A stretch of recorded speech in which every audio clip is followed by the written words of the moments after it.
इतिहास में एक बादशाह ऐसा भी हुआ जिसके पास सब कुछ था, ताकत, दौलत और हजारों वफादार लोग। लेकिन एक रात वो अचानक गायब हो गया। न कोई युद्ध हुआ, न कोई साजिश पकड़ी गई, बस उसका ताज महल में पड़ा रह गया। और लोग कहते हैं उस रात एक बादशाह मरा नहीं था, बल्कि एक फकीर पैदा हुआ था। बादशाह अकेला बैठा था, सोने की दीवारें, हीरे जड़े पर्दे, लेकिन उसकी आंखों में अजीब डर था। उसके सामने उसका ताज रखा था, वो ताज जिसके लिए उसने अपनों को खोया, युद्ध लड़े, खून बहाया, लेकिन आज उसे देखकर उसके हाथ कांप रहे थे। ताकत के शिखर पर खड़ा वो इंसान अंदर से पूरी तरह टूट चुका था। अचानक दरवाजा अपने आप खुल गया। बादशाह घबरा कर बोला, कौन है? सामने आओ। सिर्फ हवा की आवाज। बादशाह धीरे धीरे चलता है, उसके कदमों की आवाज पूरे महल में गूंज रही थी। तभी अंधेरे के कोने में एक परछाई दिखती है। एक बूढ़ा फकीर,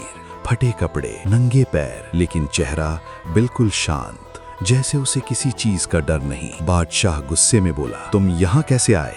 पहरेदार कहाँ हैं? फकीर मुस्कुराया। फकीर बोला, जिन्हें तुमने अपनी रक्षा के लिए रखा था वो तुम्हारे डर की रक्षा नहीं कर सकते। बादशाह चुप हो गया। फकीर बोला, क्यों डरते हो बादशाह? बादशाह ने कहा, मैं नहीं डरता, मैं पूरी दुनिया का मालिक हूँ। फकीर धीरे धीरे उसकी आंखों में देखता है। अगर तुम मालिक होते तो तुम्हारी नींद तुम्हारे काबू में होती, तुम्हारा दिल बेचैन नहीं होता। बादशाह की सांसें तेज हो जाती हैं। तुमने महल जीत लिया, लेकिन खुद को हार गए। उसने ताज के लिए अपने दोस्त खो दिए, अपने परिवार से दूर हो गया और आखिर में खुद से भी। बादशाह ने कहा, मुझे क्या करना होगा इस डर से आजाद होने के लिए? फकीर ने कहा, छोड़ दो वो सब जो तुम्हें कैदी बनाता है। बादशाह ने कहा, लेकिन मैं बादशाह हूँ। फकीर ने कहा, नहीं, तुम सिर्फ एक इंसान हो जो खुद को बादशाह समझ बैठा है। इतना कहकर फकीर अंधेरे में गायब हो जाता है।